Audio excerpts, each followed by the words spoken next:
Kazališna kritičarka, teatrologinja i spisateljica Mani Gotovac lepoglavskoj je publici u čitaonici Gradske knjižnice u Lepoglavi predstavila autobiografski roman Fališ mi. Zapravo drugi dio romana u kojem, nakon poglavlja Proljeće i zima, objavljenog 2010. godine, ovog puta donosi poglavlja Jesen i ljeto. Riječ je o nastavku sudbinske ljubavne priče s Gorkim započete u prvoj knjizi.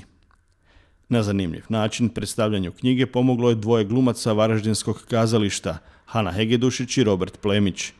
Oni su zajedno sa autoricom kao naratorom, čitajući i igrajući pojedine ulomke knjige, nazočnoj publici približili samu knjigu, zasigurno je pritom potaknuši da je u cijelosti pročitaju.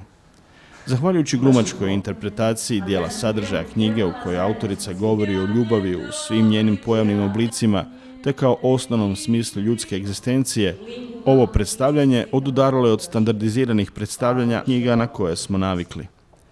Na samom kraju ovog događaja, kojim je organizator Gradske knjižnice Lepoglava obilježila Dan žena, autorica Mani Gotovac potpisivala je primjerke svojih knjiga, koje su se ovom prilikom mogle i povoljnije kupiti.